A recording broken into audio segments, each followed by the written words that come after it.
Hello and welcome back, you guys. I have never been more excited to make a video than this one right here. As you can see by the title, or as you already knew, today update 10.9 was announced, and there is so much to be excited about. There's a lot to go over, and I can't fit it all in one video. We'll be here for hours. You guys will just listen to me talking my head off. So what we'll do, I'll go over kind of the notable things, the things that stick out to me personally, the things I find really interesting, and then as far as the rest, because there is a lot, such as bug fixes, other updates, other changes, I'll go ahead and put all those details in the description so you guys can check that out a little closer as well. Real quick, here's just a little roadmap of what we can expect today. We're going to touch on these things in particular, maybe speculate a little bit, kind of get into it and just see what we think. So let's get started. So, today, April 29th, the official Fall Guys Twitter posted a trailer to the new 10.9 update, and it looks... Accompanying that trailer is a blog post, which is what we'll be primarily referencing throughout this video, which details all the good stuff. The updates, the changes, the new features, the bug fixes, all of that. So first, let's get into this blog post right here. So right off the bat, we're introduced to a new game mode, which... I don't care who you are, that always sounds exciting. It's called Explore. And this sounds really interesting. This is something that had been teased, or should I say leaked in the past, again from Beanbot. And the idea to this is we'll have a game mode, think maybe unexplored adventures or solo shuffles as it's called now, where we can queue in and we can play, and we don't have to wait for others. So what does this look like? Well, we've all been there, and no offense to, newer players or younger players or whoever it may be, but we qualify around, we finish first thing, and then we're sitting there for 5 minutes, 10 minutes twiddling our thumbs while we're waiting for some pink bean to reach the first checkpoint. And again, the goal isn't to diminish their experience. After all, in a lot of ways, the game is built upon the new player base, the younger players, and all that. But at the same time, are we trying to sit here for 6, 7, 8 minutes and watch this person honestly epically fail? No, of course we're not. So this ability to bypass that and carry on at our own pace being kind of the key phrase there, is huge. And what you'll also notice here is the ability to skip levels. Again, the goal isn't to make anybody feel bad here, but I think it's fair to say that we've all played creative levels that we just don't like. Either they're not our cup of tea, or they're, objectively bad levels. And I think we've all seen it, especially recently in, say, solo shuffles, where you get around and it's like, this is unplayable, right? And what do? We either, rage and fail for 10 minutes, or we just back out, go back to the home screen and re-queue, which is a huge waste of time. So while it may seem minor, the ability to skip these rounds and go on to the next, again, at our own pace, is huge, and it's a great quality of life fix. And now the last thing I'd like to say while we're on the topic of this new Explore mode is this bit right here you see, the Explore level selection. I'm just going to read this more or less word for word for you. So it says, Explore levels will be populated from an ever-evolving algorithm of the most liked and newest creator-made rounds. This is interesting, because as I alluded to just a moment ago, and as most of us are pretty well aware, the current selection system is just not working. It's just not. You get joke rounds, you get troll rounds, you get Kaizo rounds. So this is interesting, and I'm not going to say this sounds good or bad. I'm just going to say this is interesting, and this could definitely prove, a positive thing. We'll have to see how it plays out. Okay, moving on to our next section. This is something that had actually been teased just a couple days ago. A couple of us correctly predicted this. Maybe myself included. But we have a new way to carry our teammates. So yes, we've all been there carrying, grandest beans, pink beans, crocodiles. Well, now you can literally carry your teammate, which might be the coolest and cutest thing I have ever seen. I mean, look at this. And the reason this is so cool and actually so wholesome is because it comes along with these new social capabilities. So you might have a situation where there is a newer bean who is really struggling with a section on a course, for example, and they use this social wheel and say, help.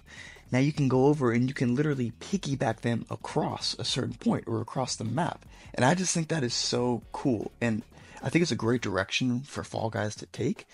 And I just think that if the game can continue to implement ways to communicate, ways to interact, and ways to play the game together, it just to me sounds like a great direction for the future of the game.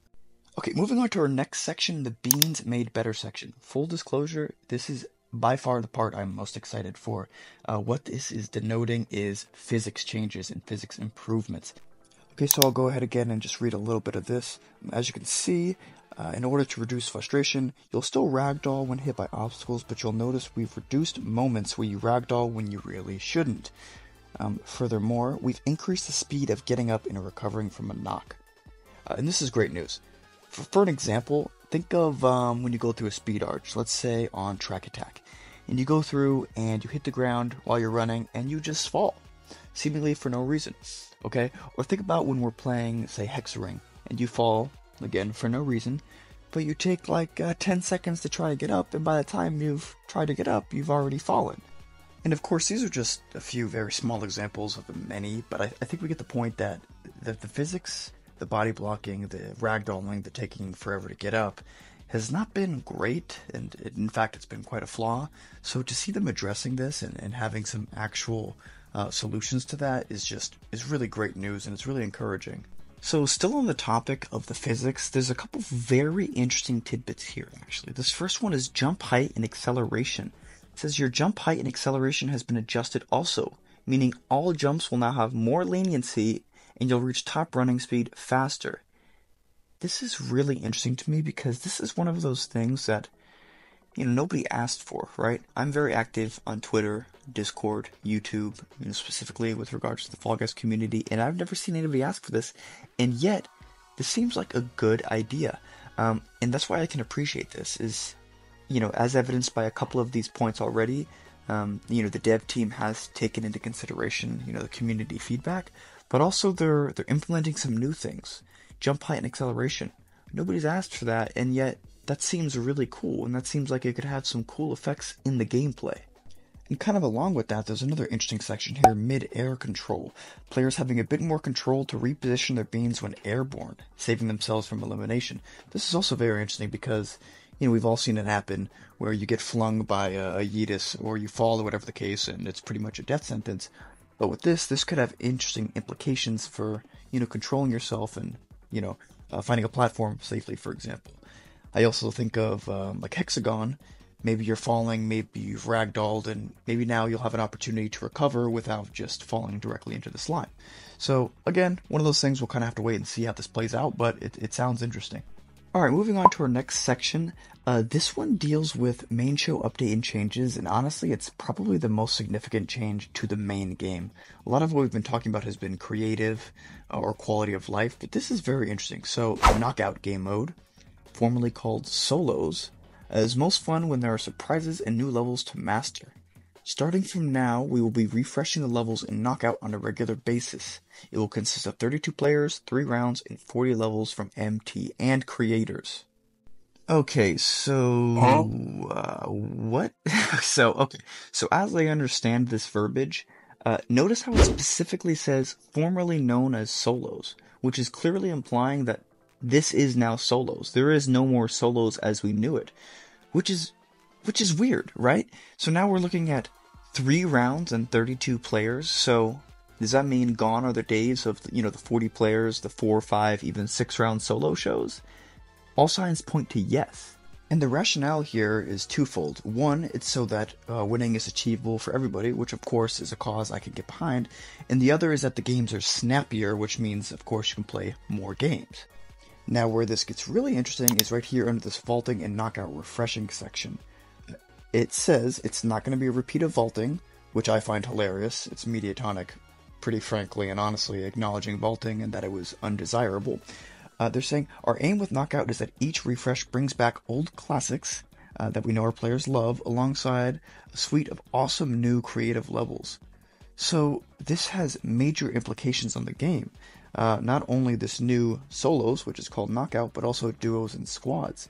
So it's going to have these unique, ever-refreshing round pools, hopefully. Of course, we don't want this to be a repeat of vaulting, but they specifically acknowledge that fault. So I'm not sure, but hear me out here. I know this might sound, controversial, but this doesn't sound horrible. What this sounds like is we're going to get a continuous drip feed and a continuous refresh of the rounds in the main show. So theoretically, sure, on a given time, we might not have our slime scraper, or our, say, hoverboard heroes, or whatever the case, but it always could come back, and along with that, we'll be getting these new, fresh, creative rounds that we've never seen before. Now, disclaimer, and to be perfectly honest, I'm cautiously optimistic because we do not want a repeat of vaulting. That was a nightmare. We all remember it, and it was awful. So that'll be the key to this working, is the rounds need to be updated very, very frequently, because 40 rounds is not a lot at all. And in fact, if 10 of those are finals, then that's already a quarter of the rounds right there. So the way this works is if the algorithm is constantly updating this, because if not, then it'll just be a repeat of vaulting, and it'll be like we've gone nowhere. Okay, and I'm sorry guys, just a few more points and I promise I'll stop yapping, but they bring up a great point here in the blog post. The question is, why not just keep adding levels? And here's what they say. We know that if the level pool keeps growing, it gets harder to make it feel fresh, because each edition has a smaller and smaller chance to be seen, which is very true, right? It's also fun to master levels, and this gets harder if the pool gets too big. By keeping this level pool consistent, we can make exciting, drastic changes to Fall Guys while keeping the variety. And honestly, whether you like it or not, this is a great point, and it's absolutely true. Because sure, you can keep adding rounds. You can have all your Unity rounds, you could have new Unity rounds, you can have all of these great creative levels, and then you're left with a round pool over 100 levels. And yeah, all your favorites are in there, but how often are you going to see the Slime Scraper? Right? Or how often are you going to see Lily Leapers? You're just not. So this totally makes sense, again, if they're constantly updating this round pool. If we're left with the same round pool for a month, this doesn't work. But if it's constantly updated, it makes perfect sense. Okay, and now we'll turn our attention to one last section. This is the game selector section. So it notes that the game selector is more or less the new name for the show selector as we've known it, and that it'll consist of two main game modes, Knockout and Explore. Knockout, as I understand it, is the new quote-unquote solos, and also duos and squads, because remember, those will share the same round pool. And what really stands out to me here is this bit at the end, occasionally bringing back, fan favorite LTMs. This is concerning to me, frankly, because LTMs are a big part of the game. LTM, of course, meaning limited time mode. And to me, those are a big staple of the game. And in fact, my first maybe 8 or 9 months of playing Fall Guys, those were absolute favorites of mine, and those are what brought me back. Of course, when SS4 dropped, they changed the way they did that. This was about a year ago now, and they started running one LTM for a week at a time, and that's just been... It's the biggest piece of dog shit. That's just been that. But now it appears as if they're getting rid of them altogether, and they may only occasionally bring them back. And, while I don't want to jump to conclusions, because I don't know how this is going to play out, how often they're going to bring them back, what the main game is going to look like, this is a bummer to me. Because LTMs are, to me, a huge part of the game. I think they're a lot of fun. You play Slime Climb time, you play Slime Scraper time, Thin Ice Trials, Button Brasher Royale, whatever the case may be. And now it sounds like those are more or less going away. So, I'm pretty disappointed about that. I'll remain patient just to see how that plays out. And what the new, knockout mode and all that good stuff looks like. But it's definitely an interesting change. So all in all, those are kind of some of the main pieces that I'm most interested in. As I said earlier, within this blog post, there's a lot of good stuff. The bug fixes, everything. So I'm going to put all of that in the description below if you want to check that out. Of course, I'll link the original blog post as well as Fall Guys' official trailer. But yeah, we'll just have to see how this plays out. A lot of this sounds really great. I'm not going to be optimistic for no reason. I'll be honest. If I think that something doesn't sound great, I would say it. But if I think it sounds great, I would say it as well. And honestly, this sounds really encouraging. I think Fall Guys is getting ready for a big summer. I think Mediatonic is, all signs point to them preparing mobile as well as potentially ranked, which that's a discussion for another day, but I think it sounds great. So I'm excited. I think there's a lot of good stuff here. But anyway, with that being said, do let me know what you guys are most excited for. If you guys have any speculation, questions, comments, concerns, whatever it may be, let me know. But otherwise, I will see you guys when the update comes out, and thanks for watching.